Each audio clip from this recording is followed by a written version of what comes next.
November 10ಕ್ಕೆ ವಿಚಾರಣೆಯನ್ನ ಈಗ ನ್ಯಾಯಾಲಯ ಮುಂದೂಡಿದೆ. ಈಗ ಸಿಗ್ತಿರುವಂತಹ ಒಂದು ಅಪ್ಡೇಟ್ 4 ಗಂಟೆ ಅಂತಿದ್ವಿ, ಬಟ್ ನವೆಂಬರ್ 10ಕ್ಕೆ ಈಗ ವಿಚಾರಣೆ ಮುಂದೂಡಿದೆ ಅನ್ನುವಂಥದ್ದು ಲೇಟೆಸ್ಟ್ ಅಪ್ಡೇಟ್. ಈಗ ಯಾಕಂದ್ರೆ ಕೆಲವೊಂದಷ್ಟು ಕಾರಣ ಇರ್ಬೋದು, ಬಹುಶಃ ಏನ್ ಕಾರಣ ಅನ್ನುವಂಥದ್ದನ್ನ ಇನ್ನಷ್ಟೇ ನಾವು ನಿಮಗೆ ವಿಚಾರವನ್ನ ಅದನ್ನ ಕ್ಲಿಯರ್ ಮಾಡ್ತೀವಿ. ಈಗ ಸದ್ಯಕ್ಕೆ ನವೆಂಬರ್ 10ಕ್ಕೆ ಮುಂದೂಡಿದ್ದಾರೆ. ಬೇರೆ ಬೇರೆ ಕೇಸ್ಗಳನ್ನ ಈಗಾಗಲೇ ಸ್ಟಾರ್ಟ್ ಮಾಡಿದಾರಂತೆ, ಬೇರೆ ಕೇಸ್ಗಳನ್ನ ಕರೆದಿದ್ದಾರೆ. ಈಗ 64ನೇ CCH ನ್ಯಾಯಾಲಯದಲ್ಲಿ ಈಗ ಬೇರೆ ಕೇಸಸ್ ಬಗ್ಗೆ ವಿಚಾರಣೆ ನಡೀತಾ ಇದೆ. ನವೆಂಬರ್ 10ಕ್ಕೆ ಈಗ ದರ್ಶನ್ ಸೇರಿದಂತೆ 17 ಆರೋಪಿಗಳ ವಿರುದ್ಧ ಚಾರ್ಜಸ್ ಫ್ರೇಮ್ ಮಾಡುವಂತಹ ಪ್ರಕ್ರಿಯೆ ಆರಂಭವಾಗತ್ತೆ. ಸೊ ನೋಡಿ, ಬೇರೆ ಕೇಸಸ್ ಎತ್ಕೊಂಡ್ರು ಕೂಡ ಇನ್ನೂ ಜನ ಇದ್ದಾರೆ. ಬಹುಶಃ ನಮಗೆ ಬೇರೆ ಕಡೆಗೆ ಡೈವರ್ಟ್ ಮಾಡಿ ಮತ್ತೇನಾದ್ರೂ ಸ್ಟಾರ್ಟ್ ಆಗ್ಬಿಡಬಹುದೇನೋ ಅಂತೇಳಿ ಕಾಯ್ಕೊಂಡು ಕೂತಿರುವಂತ ಒಂದಷ್ಟು ಜನ ಇನ್ನೂ ಅಲ್ಲಿಂದ ಹೊರಟಿಲ್ಲ. ಬಟ್ ವಿಚಾರಣೆಯನ್ನ ಈಗ ನ್ಯಾಯಾಲಯ 10ಕ್ಕೆ ಮುಂದೂಡಿದೆ. ಇದು ಲೇಟೆಸ್ಟ್ ಅಪ್ಡೇಟ್ಸ್. ಬಹುಶಃ ಇನ್ ಕ್ಯಾಮ್ ಏನ್ ನಡಿಬೇಕಾಗಿದೆ, ಅದಕ್ಕೆ ಸಂಬಂಧಪಟ್ಟಂತೆ ಪರಿಶೀಲನೆ ನಡೆಸಲಾಗ್ತಾ ಇತ್ತು. ಅದಕ್ಕೆ ವ್ಯವಸ್ಥೆನ ಮಾಡ್ಕೊಳ್ಬೇಕಿದೆ ಅಂತ ಅನ್ಸುತ್ತೆ. ಅದಕ್ಕೆ ಇರುವಂತ ಎಕ್ಸಾಕ್ಟ್ ಮಾಹಿತಿಯನ್ನು ಇನ್ನೇನು ಕೆಲವೇ ಹೊತ್ತಲ್ಲಿ ನಿಮ್ಮೆದುರಿಗೆ ಇಡ್ತಾ ಹೋಗ್ತೀವಿ. 64ನೇ CCH ಕೋರ್ಟ್ ನವೆಂಬರ್ 10ಕ್ಕೆ ಈ ಚಾರ್ಜ್ ಫ್ರೇಮಿಂಗ್ ಪ್ರಕ್ರಿಯೆಗಳನ್ನ ನಡೆಸೋದಕ್ಕೆ ಮುಂದಾಗಿದೆ.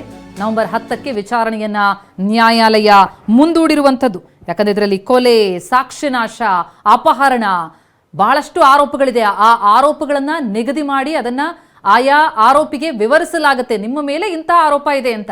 ಅದಕ್ಕೆ ಸಂಬಂಧಪಟ್ಟಂತೆ ಅವ್ರು ಒಪ್ಕೊಳ್ಳಿಲ್ಲ ಅಂತಂದ್ರೆ ಏನೇನ್ ಸಾಕ್ಷ್ಯಗಳನ್ನ ಈವರೆಗೂ ಕೂಡ ಪೊಲೀಸರು ಸಂಗ್ರಹ ಮಾಡಿದ್ರು, ಅವರಿಂದ ಹೇಳಿಕೆಗಳನ್ನ ದಾಖಲಿಸಿದ್ರು, ಅದಕ್ಕೆ ಸಂಬಂಧಪಟ್ಟಂತೆ ಈವರೆಗೂ ನಡೆದದ್ದು ಪೊಲೀಸರ ವಿಚಾರಣೆ. ಆದ್ರೆ ಇನ್ನು ನಡೆಯುವಂಥದ್ದು ನ್ಯಾಯಾಲಯದಲ್ಲಿ ವಿಚಾರಣೆ. ಹಾಗಾಗಿ ಅದು ಬಹಳ ಮಹತ್ವನ ಪಡ್ಕೊಳ್ಳುತ್ತೆ. ಯಾಕಂದ್ರೆ ಕಿಡ್ನಾಪಿಂಗ್, ಒಳಸಂಚು, ಕೊಲೆ, ಸಾಕ್ಷ್ಯನಾಶ ಇಂತಹ ಪ್ರಕರಣಗಳಿರುವಂತಹ ಹಿನ್ನೆಲೆಯಲ್ಲಿ 231 ಸಾಕ್ಷ್ಯಗಳು ಚಾರ್ಜ್ ಶೀಟ್ನಲ್ಲಿ ಪ್ರಸ್ತಾಪ ಆಗಿರೋದು. 3 ನೇರ ಸಾಕ್ಷಿ ಅಂದರೆ ಡೈರೆಕ್ಟ್ ವಿಟ್ನೆಸ್ ಇದ್ರೆ 27 ಜನ ಮ್ಯಾಜಿಸ್ಟ್ರೇಟ್ ಮುಂದೆ ಹೇಳಿಕೆಯನ್ನು ಕೊಟ್ಟಿದ್ರು. 164 CRPC ರೀತಿ ಹೇಳಿಕೆಯನ್ನು ಕೊಟ್ಟಿದ್ರು.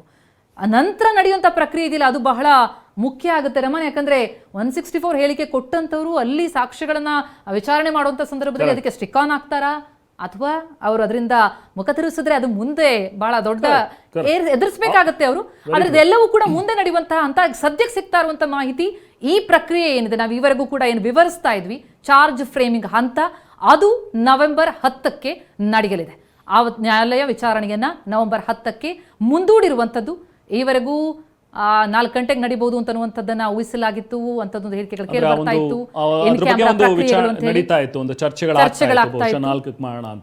ಎಕ್ಸಾಕ್ಟ್ಲಿ. ಈಗ 10ಕ್ಕೆ ನವೆಂಬರ್ 10ಕ್ಕೆ ವಿಚಾರಣೆಯನ್ನ ಮುಂದೂಡಲಾಗಿದೆ. ಈಗಾಗಲೇ ಆರೋಪಿಗಳೆಲ್ಲ ಬಂದಿದ್ರು. ಇನ್ನೇನು ಚಾರ್ಜಸ್ ಫ್ರೇಮ್ ಅವರಿಗೆ ನಿಗದಿಯಾಗಿದ್ದನ್ನು ಅವ್ರಿಗೆ ವಿವರಿಸಬೇಕಿತ್ತು. ಅಷ್ಟರಲ್ಲಿ ಈಗ ಬಂದಿರುವಂತಹ ಸೂಚನೆ ನವೆಂಬರ್ 10ಕ್ಕೆ ವಿಚಾರಣೆಯನ್ನ ಮುಂದೂಡಲಾಗಿದೆ. ಈಗ 10ಕ್ಕೆ ನಾವು ಮುಂದೂಡಿದೀವಿ ವಿಚಾರಣೆ ಅಂತ ಹೇಳಿದ್ರು ಕೂಡ ಇನ್ನೂ ಜನದಟ್ಟಣೆ ಕಮ್ಮಿ ಆಗಿಲ್ಲ. ಇನ್ನೂ ಕೂಡ ಜನ ಹಾಗೇನೆ ಜಮಾಯಿಸಿದರೆ, ಇನ್ನೂ ಕೂಡ ಅಲ್ಲಿಂದ ಹೋಗಿಲ್ಲ ಅನ್ನುವಂಥದ್ರ ಬಗ್ಗೆ ನಮಗೆ ಲಭ್ಯವಾಗ್ತಾ ಇರುವಂತಹ ಅಪ್ಡೇಟ್ಸ್. ಸೊ ಈಗ ದರ್ಶನ್ ಸೇರಿದಂತೆ 17 ಜನ ಆರೋಪಿಗಳು ಇವತ್ತೇನು ಕೋರ್ಟ್ಗೆ ಹಾಜರಾಗಿದ್ರು. ನೋಡಿ, ಇವತ್ತು ಕೋರ್ಟ್ ಬಳಿ ಇನ್ನೂ ಕೂಡ ಕಡಿಮೆ ಆಗಿಲ್ಲ ಜನದಟ್ಟಣೆ. ಈಗ ವಿಚಾರಣೆಯನ್ನು ಮುಂದೂಡಿದ್ದೀವಿ ಅಂತ ಹೇಳಿದ್ರು ಕೂಡ ಜನದಟ್ಟಣೆ ಹಾಗೆ ಇದೆ. ಈಗ ಒಂದು ಸೆಕೆಂಡ್ ಮತ್ತೆ ಈಗ ಎಲ್ಲ ಆರೋಪಿಗಳನ್ನ ಜೈಲಿಗೆ ಕರ್ಕೊಂಡು ಹೋಗ್ಬೇಕಲ್ಲ ಈಗ. ಸೊ ಅವ್ರನ್ನೆಲ್ಲ ಸರಿಸಿ ಈಗ ಅಲ್ಲಿಂದ ಕರ್ಕೊಂಡು ಹೋಗಬೇಕಾದಂಥ ಒಂದು ಪರಿಸ್ಥಿತಿ ಈಗ ಅಲ್ಲಿನ ಪೊಲೀಸರಿಗೆ ನಿರ್ಮಾಣವಾಗಿದೆ. ಯಾಕಂದರೆ 4 ಗಂಟೆ ಅಂತ ಹೇಳಿದ್ರೆ ಈಗ 1 ಅವರ್ ಅಲ್ಲೇ ಇಟ್ಕೊಂಡು ಅದಾದ ನಂತರ 4 ಗಂಟೆಗೆ ವಿಚಾರಣೆ ಆರಂಭವಾಗ್ಬೋದಿತ್ತು. ಬಟ್ ಅದ್ರ ಬಗ್ಗೆ ಪರಿಶೀಲನೆಯನ್ನು ನಡೆಸ್ತಾ ಇದ್ರು ಜಡ್ಜ್, ಮಾಡಬಹುದಾ ಅನ್ನುವಂಥದ್ರ ಬಗ್ಗೆ ನೋಡ್ತಾ ಇದ್ರು. ಆದರೆ ಅದನ್ನು ಈಗ 10ನೇ ತಾರೀಕಿಗೆ ಈಗ ವಿಚಾರಣೆಯನ್ನು ಮುಂದೂಡಿದ್ದಾರೆ. ಬಹುಶಃ ಆಗ ಇದೇ ರೀತಿಯಾದಂಥ ಒಂದು ಪರಿಸ್ಥಿತಿ ಏನಾದರೂ ಕಂಡು ಬಂದರೆ ಆಗಲೂ ಕೂಡ ಇನ್ ಕ್ಯಾಮ್ರಾ ಪ್ರೊಸೀಡಿಂಗ್ಸ್ ನಡೆಯುವಂಥ ಸಾಧ್ಯತೆಗಳು ಬಹುಶಃ ಇದ್ದಿರಬಹುದು. ಗೊತ್ತಿಲ್ಲ ಅವತ್ತೇನಾಗುತ್ತೆ ಅನ್ನುವಂಥದ್ದು. ಒಟ್ಟಿನಲ್ಲಿ ಈಗ ಮತ್ತೆ ವಾಪಸ್ ಎಲ್ಲರೂ ಕೂಡ ಈಗ ಕರ್ಕೊಂಡು ಹೋಗಬೇಕಾಗತ್ತೆ ಮತ್ತೆ ಪರಪ್ಪನ ಅಗ್ರಹಾರಕ್ಕೆ. ಇನ್ಫ್ಯಾಕ್ಟ್ ನಾವು ಆಗ್ಲಿಂದ ಮಾತಾಡ್ತಾ ಇದ್ವಿ, ಪವಿತ್ರ ಗೌಡ ಕಳೆದ 81 ದಿನಗಳಿಂದ ಜೈಲಿನಲ್ಲೇ ಇದ್ದಂಥವ್ರು, ಅಲ್ಲಿಂದ ಹೊರಗಡೆನೇ ಬಂದಿರಲಿಲ್ಲ. ಅಟ್ಲೀಸ್ಟ್ ಪ್ರದೋಷಿಗೆ ಈಗಾಗಲೇ ಹಿಂದೆ 1 ತಿಂಗಳು ಬೇಲ್ ಸಿಕ್ತು, ಅವ್ರ ತಂದೆ ತೀರೋದ್ರು ಅಂತೇಳಿ ಆತ ಹೊರಗಡೆ ಬಂದಿದ್ದಾನೆ. ಬಟ್ ದರ್ಶನ್ ಆಗಲಿ ಪವಿತ್ರ ಆಗಲಿ ಇನ್ನು ಕಳೆದ 81 ದಿನಗಳಿಂದ ಜೈಲಿನಲ್ಲೇ ಇರುವಂತಹ ವಿಚಾರ. ಸೊ ಈಗಾಗಲೇ ಅಲ್ಲಿಂದ ಇವತ್ತೇನು ಅವರನ್ನು ಕರ್ಕೊಂಡು ಬಂದರು, ಬಹುಶಃ ಇವತ್ತು ಪೂರ್ಣ ಪ್ರಮಾಣದ ಸೂರ್ಯ ಅಥವಾ ಅವರ ಒಂದು ಬೆಳಕು ಅದೆಲ್ಲವನ್ನು ನೋಡಿದ್ದು ಇವತ್ತೇ ಅಂತ ಅನ್ಸುತ್ತೆ. 81 ದಿನಗಳ ನಂತರ ಹೊರಗಡೆ ಬಂದ ನಂತರ.